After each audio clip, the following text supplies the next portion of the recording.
J'ai découvert une pièce secrète dans la maison de mon grand-père. Et je n'aurais jamais dû y entrer. J'ai jamais connu mon grand-père. Il est mort avant ma naissance. Enfin, c'est ce qu'on m'a toujours dit. Mais ça, c'était avant que je reçoive une lettre bizarre d'un notaire, un type que je connaissais même pas. La lettre disait que j'étais l'unique héritier de mon grand-père et que je venais d'hériter de sa maison quelque part dans le sud-ouest de la France. Mais attends, le plus fou, c'est que mes parents ne m'en avaient jamais parlé. Pire, chaque fois que je posais une question sur lui, ils changeaient de sujet. Ils m'avaient toujours dit qu'il était mort dans un accident, qu'on ne devait pas remuer le passé. Et là d'un coup, j'apprends que j'hérite d'un manoir immense, un que personne n'a touché depuis plus de 30 ans. Évidemment, j'y suis allé, le village est minuscule. À peine quelques habitants, une boulangerie et ce genre de silence pesant qui te colle à la peau. Quand je suis arrivé devant la maison, je me suis figé. C'était pas une maison, c'était un manoir. 3 étages, des fenêtres condamnées, du lierre partout. Et pourtant, on aurait dit qu'elle attendait quelqu'un. Quand j'ai tourné la clé dans la serrure, j'ai eu des frissons. L'intérieur était figé dans le temps. Des meubles anciens, des tableaux flippants de membres de la famille que je n'avais jamais vus. Et surtout, cette odeur de renfermé mélangée à, je sais pas, une odeur de fer ou de sang. Je sais que ça paraît con, mais c'est exactement ce que j'ai ressenti.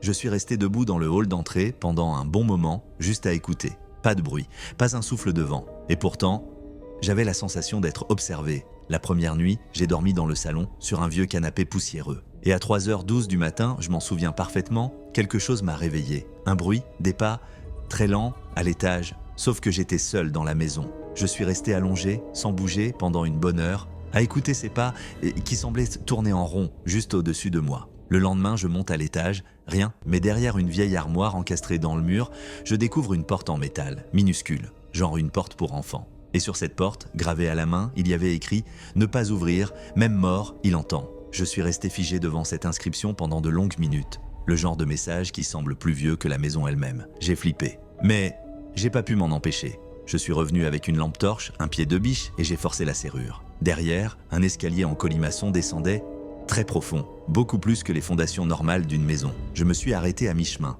Une odeur étrange remontait de là-dessous.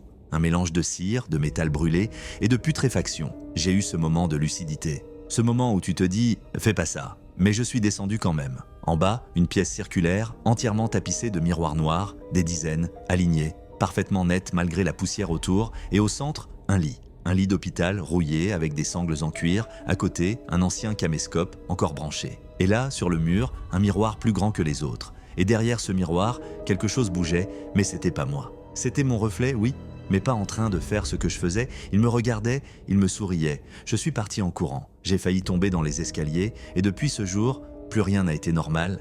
Depuis que je suis entré dans cette pièce, tout a changé. Quand je me regarde dans un miroir, mon reflet bouge une demi-seconde en retard. Parfois, il ne sourit pas quand je souris.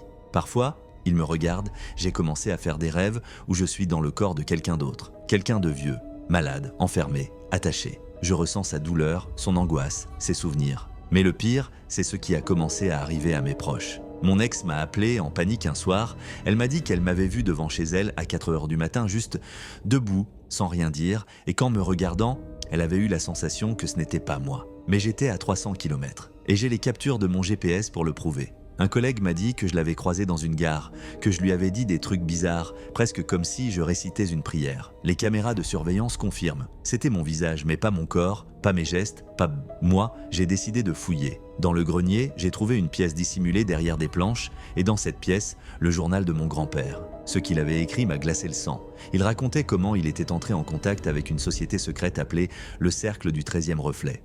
Un groupe occulte qui croyait que la mort était une illusion. Pour eux, l'âme humaine pouvait s'ancrer dans un miroir.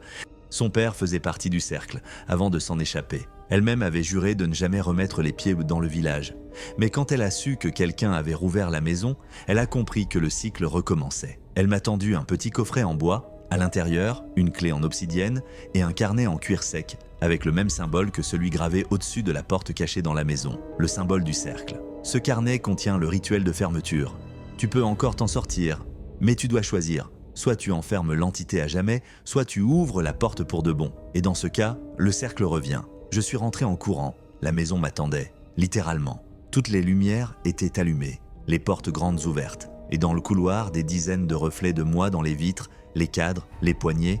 Tous me regardaient et tous souriaient. Je suis descendu dans la pièce circulaire, celle des miroirs. Il vibrait, l'air était lourd et au centre, sur le lit d'hôpital, il y avait Un corps, c'était moi. Ou du moins, une version de moi maigre, décomposée, attachée. Il ouvrait les yeux. Il murmurait « Fuis pendant qu'il est encore temps, je suis ce que tu deviendras ». J'ai sorti le carnet, il décrivait un rituel à effectuer au lever du jour, dans le sous-sol, avec la clé noire, une goutte de sang et un miroir tourné face au ciel. Mais au moment où j'ai commencé, les miroirs ont explosé. Les éclats de verre flottaient dans l'air, comme figés dans le temps. Et dans chacun d'eux, une version de moi, prisonnière. Certains criaient, d'autres pleuraient. Un reflet me regardait fixement, les yeux injectés de noir, et a dit « Le miroir n'est pas la prison, c'est la porte ». Puis tout est devenu noir. Je me suis réveillé dans le lit d'hôpital, enchaîné. Mais ce n'était pas une illusion, c'était réel. Élise était là. Elle récitait quelque chose en latin, le carnet à la main. Autour de nous, les morceaux de miroir se reformaient en une sphère de verre pur. Elle m'a regardé et dit « Tu dois faire un choix. Si tu termines le rituel, tu seras libre,